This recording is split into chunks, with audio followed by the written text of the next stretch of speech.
everyone, welcome back to my channel and a very warm welcome to another video of Divya Study Cafe. I hope आप सबको याद ही होगा कि last video में हमने parts of speech topic को complete किया था और अब इस वीडियो से हम स्टार्ट कर रहे हैं एक नया topic which is active and passive voice. तो जैसा कि आप स्क्रीन पे देख सकते हैं, in the active voice the subject is performing an action. Active voice में सब्जेक्ट क्रिया कर रहा है, एक्शन परफॉर्म कर रहा है। For example, the dog ceases the ball. Notice how the subject dog is performing the action chase on the target of the action ball. ध्यान दे कि कैसे सब्जेक्ट डॉग चेस करने की, पीछा करने की एक्शन परफॉर्म कर रहा है जिसका टारगेट लक्ष्य है ball. This is a simple and direct example of the active voice. ये एक्टिव वॉइस का एक सिंपल और सीधा प्रत्यक्ष एग्जाम्पल है। In the passive voice, the action's target ball is positioned first as the focus of the sentence. Passive voice में action का target जो है बॉल, उसको सेंटेंस के फोकस के रूप में पहले रखा जाता है। The sentence gets flipped and the subject is now being acted upon by the verb. Sentence flip हो जाता है, उल्टा हो जाता है और अब सब्जेक्ट पर वर्ब द्वारा कार्य किया जा रहा है। In other words, the subject is passive. दूसरे शब्दों में कहा जाए तो सब्जेक्ट अब पैसिव है। And the example is the ball is being chased by the dog. Now let's move on to the active voice. As we have learned, in the active voice, the sentence's subject performs the action. जैसा कि हमने पहले देखा और सीखा कि active voice में sentence का सब्जेक्ट जो है वो एक्शन परफॉर्म करता है। Here are two examples of sentences in the active voice. Active voice के दो एग्जाम्पल्स देख लेते हैं।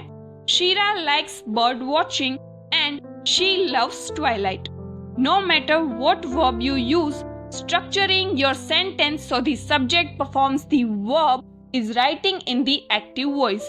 इससे कोई फर्क नहीं पड़ता कि आप किस वर्ब का उपयोग करते हैं, अपने वाक्य को, सेंटेंस की संरचना, उसका स्ट्रक्चर इस प्रकार करें कि सब्जेक्ट एक्टिव वॉइस में एक्शन क्रिया लिख सके या परफॉर्म कर सकते हैं।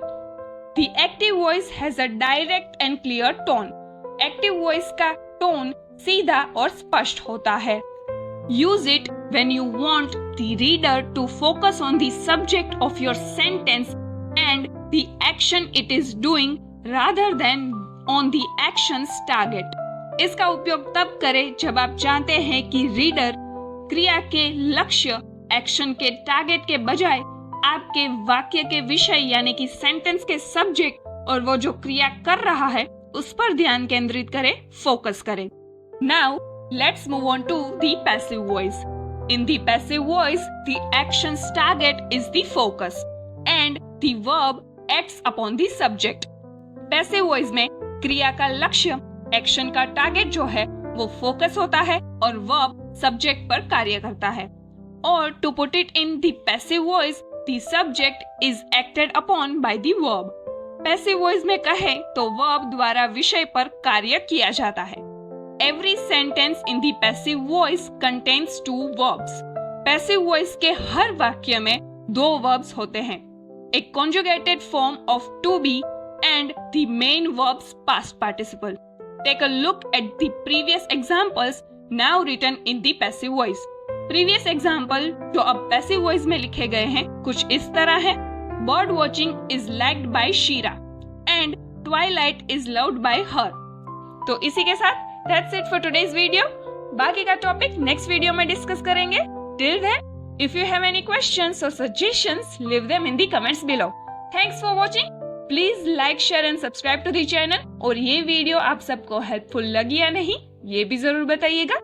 And yes, for more personalized learning, one-to-one tuition और coaching, आप मुझे इंस्टा पे DM कर सकते हैं @Divya Study Cafe या फिर स्क्रीन पे दिए गए नंबर पर व्हाट्सएप भी कर सकते हैं। Until next time, keep learning, keep practicing and keep it caffeinated. Cheers!